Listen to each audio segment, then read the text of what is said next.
who cut off their husband's foot and put it in the trunk and drove to the racetrack.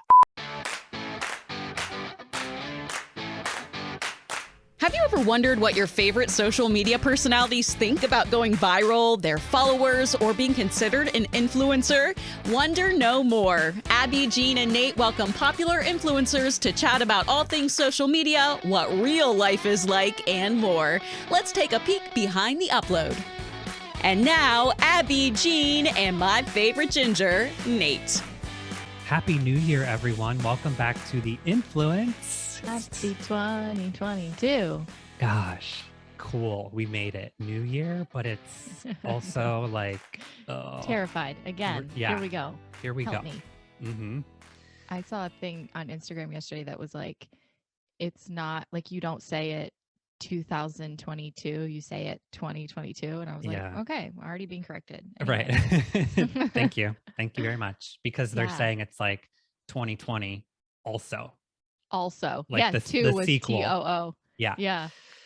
Which is scary and terrifying. And we are still in the thick of it. So everyone be safe, please. I actually just scheduled my booster shot. Woo, woo, woo. Yeah. It feels like it's not real though. Like last time I checked, it was 2019. Yeah.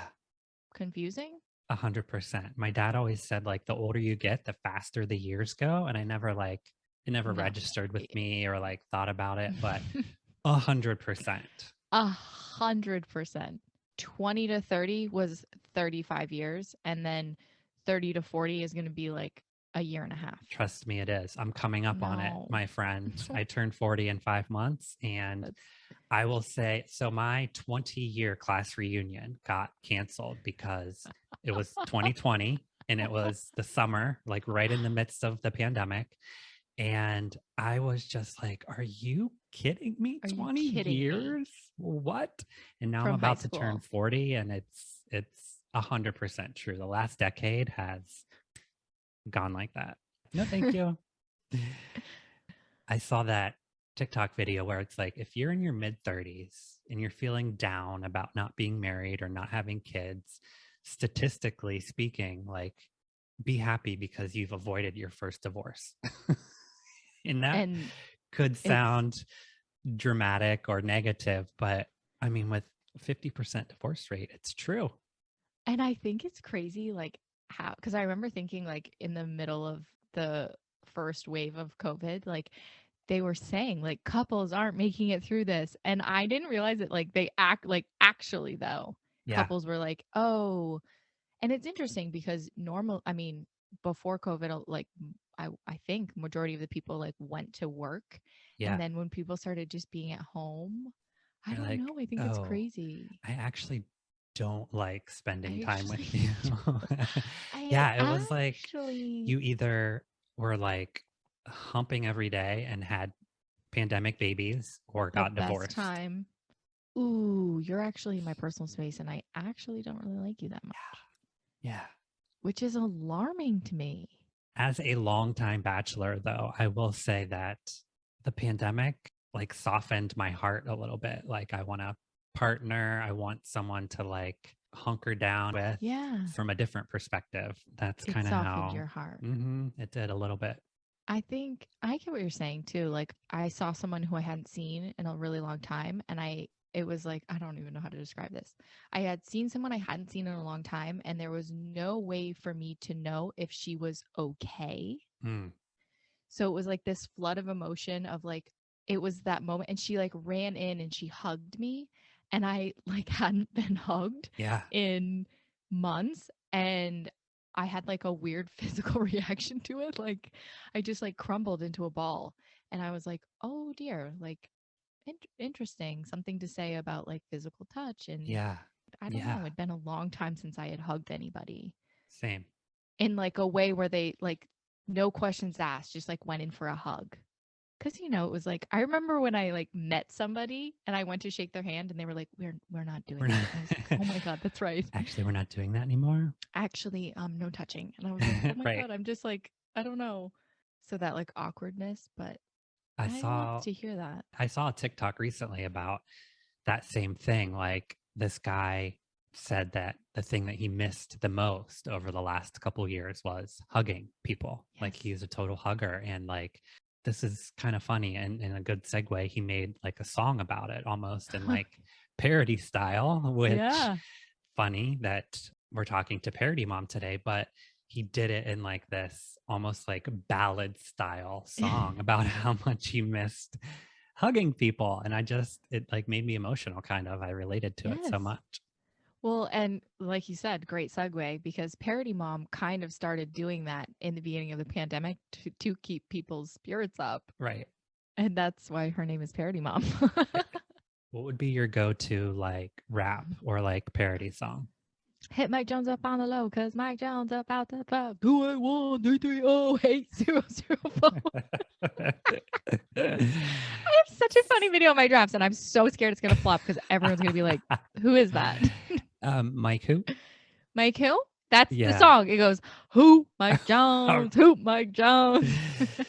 Just little old Vermont girls nailed it. So funny. Oh God. Who? Mike Jones. Who? What would be your song? Well, I pride myself on the TLC Waterfalls Do you know the Left whole thing? Eye rap Yeah. portion. Yeah. Like as soon as that song came out, I had the cassette. I learned it immediately and it's just never left my brain. So I think I would probably parody the rap portion of that. I love that. I love that. And of course you do. That's another category of human, the people who know that rap song. Yeah.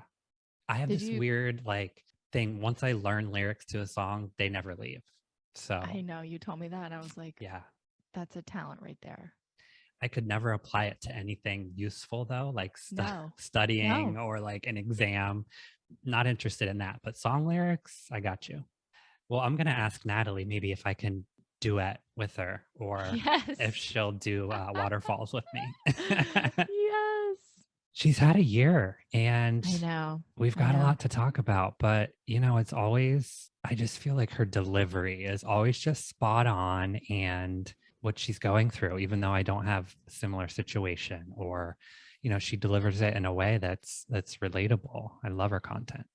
And I feel like she's one of those people who's just like so smart. Like she's so intelligent that I can't imagine battling her in anything. Right. Because she would just come with all the facts and then be like, right. Do you have anything to say? No. Okay. Nope. And I would be like, I'll be over here. Thank you, Mom, Mommy, Mommy.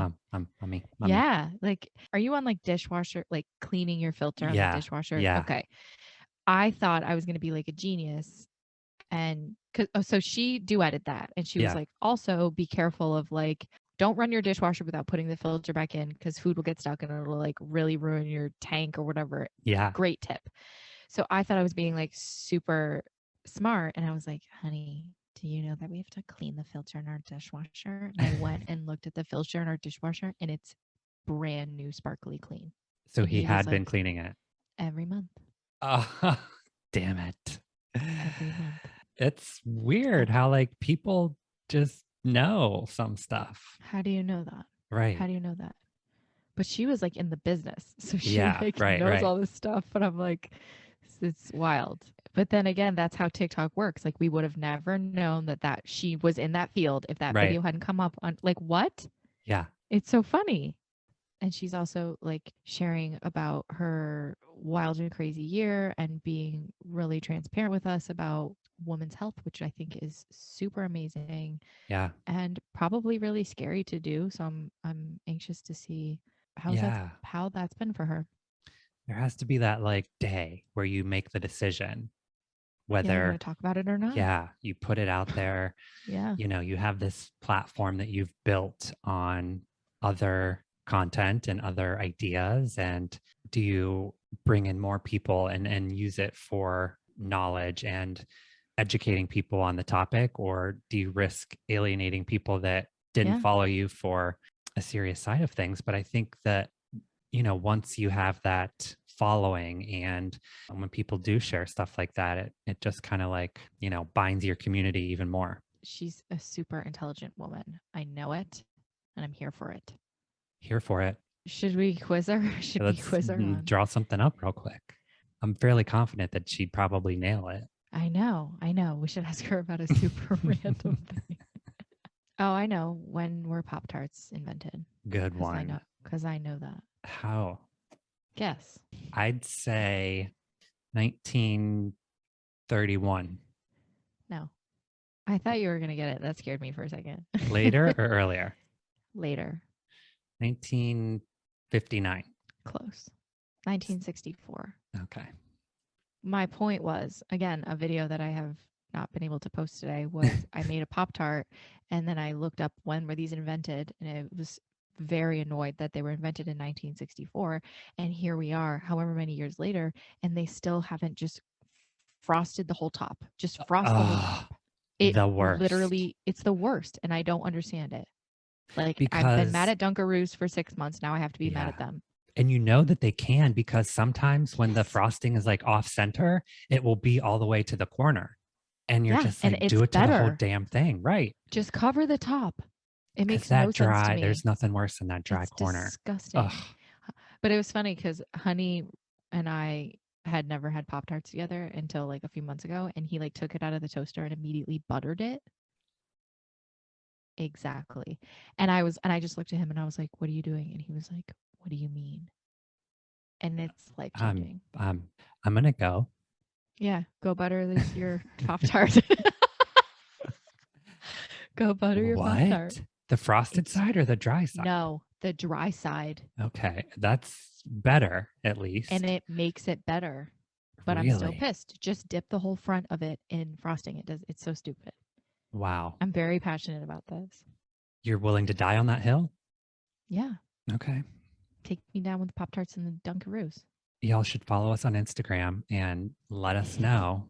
How pissed you are too. Yeah, I'm going to create a poll today on the day that this episode comes out. Yes. And tell us whether or not you butter the dry back. side of your Pop-Tarts. The disgusting dry side of your Pop-Tart. Pop-Tart talk. With Abby, Jean, and Pop-Tart Nate. TikTok. Well, I'd love to continue our Pop-Tart talk all day. We've got a job to do. Let's take a peek behind the upload with Natalie, also known as Parody Mom. Let's kick it. Let's kick it.